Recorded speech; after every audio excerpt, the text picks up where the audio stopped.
समित संख्या के अंतर्गत हमको प्रश्न हल करना है।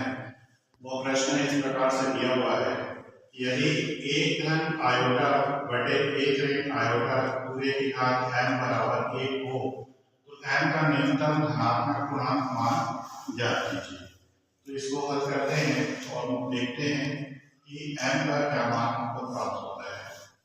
प्रश्न जो यदि के बाद लिखा है मतलब वो दिया है, हम उसे लिख लेते हैं। दिया है एक धन आयोटा बटे एक ऋण आयोटा पूरे की घात m बराबर 1। तो यहाँ पर देखिए हम इसको हल करते हैं तो ब्रैकेट के अंदर हम हल का परिमीकरण करते हैं। तो हल का परिमीकरण करने पर हमको क्या प्राप्त होता है उसको देखते हैं। तो एक धन आयोटा बटे एक ऋण आयोटा गुणे एक धन आयोटा बटे एक धन आयोटा पूरे की घात m बराबर 1। तो इसको हल करना है तो यहाँ पे देखिए एक धन आयोटा दिया हुआ है, तो यहाँ भी एक धन आयोटा दिया हुआ है, सेम चीज आपस में गुणा होने मतलब इसका वर्ग हो जाएगा। तो एक धन आयोटा का वर्ग हो गया और नीचे देखिए ए ऋण बी ए धन बी है तो ए का वर्ग ऋण आयोटा का वर्ग हो जाएगा और इस पूरे की घात जो होगा m हो जाएगा। यहाँ पे हम दो सूत्र का प्रयोग करेंगे।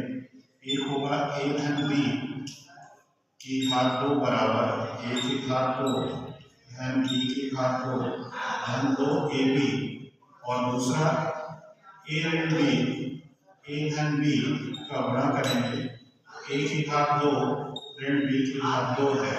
इसी प्रकार से आयोटा की घात 2 बराबर ऋण 1 मान हम इसमें रखेंगे, इसको भी हम यहाँ पे लिख लेते हैं। तो इसका उपयोग करते हैं हम इस जगह पे। तो हमारा किस प्रकार से प्रश्न आगे बढ़ेगा उसे देखते हैं। तो यहाँ पे देखिए ए धन आयोटा की घात 2 है मतलब ए धन बी का वर्ग का सूत्र हम यहाँ पे प्रयोग करेंगे।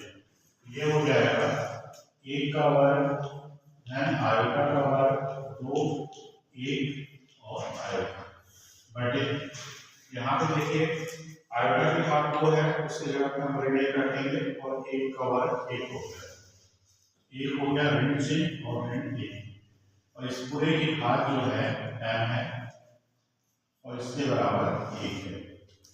इसको आगे हल करते हैं तो ये हो जाएगा एक आयोटा की घात 2 है तो उसकी वैल्यू ऋण 1 हो गया और ये गुणा हो गया, ये हो गया धन 2 आयोटा बटे एक, यहाँ पर ऋण और ऋण जुड़ जाएगा तो धन 1 हो गया।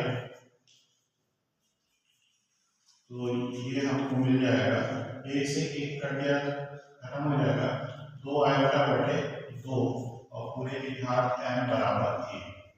फिर 2 और 2 भी कट जाएगा तो आयोटा की घात m बराबर 1 है। आयोटा को हमने अभी यहाँ पे लिखा हुआ था आयोटा की घात 2 बराबर ऋण 1 अर्थात आयोटा बराबर वर्गमूल ऋण 1 होगा। तो इस मान को हम यहाँ पे डालते हैं।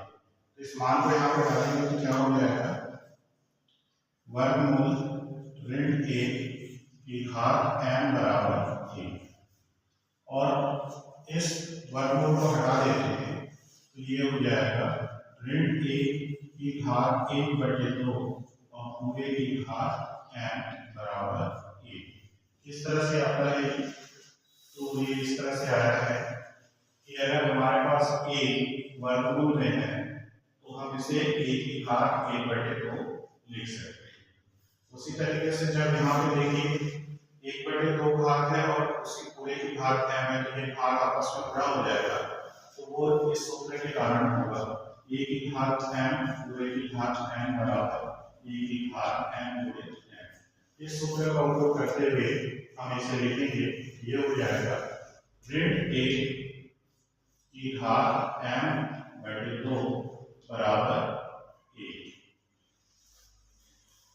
यहाँ तक तो हमने उसे सीधा सीधा ले आया है। अब यहाँ पे देखिए कि ऋण 1 है और उसकी घात दी हुई है, और उसी प्रकार से हमारा यहाँ पे जो प्रश्न है उसका दाहिना भाग धन 1 है। तो हम इसको क्या करते हैं, आधार हमको समान करना है।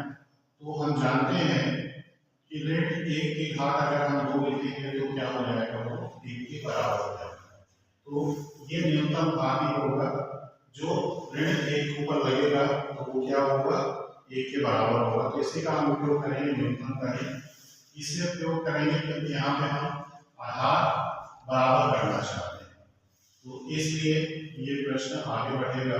तो ऋण 1 m, ये ऋण 1 की घात m बटे 2 बराबर, इसको लिखेंगे ऋण 1 की घात 2। तो यहाँ से हम देखेंगे कि दोनों का आधार बराबर हो गया है, तो घात भी क्या होगी, बराबर होगी। तो इस गुण का उपयोग करते हुए हम यहाँ पर लिखेंगे m बटे 2 बराबर 2। तो ये हो जाएगा m बराबर 4। और ये जो हमको मान प्राप्त हुआ है m का, वही मान हमको यहाँ पे पूछ रहा था कि इसके लिए m का न्यूनतम धनात्मक पूर्णांक मान ज्ञात कीजिए। तो m का न्यूनतम धनात्मक पूर्णांक मान जो यहाँ पे हमको प्राप्त हुआ है वह है 4। यही इस प्रश्न का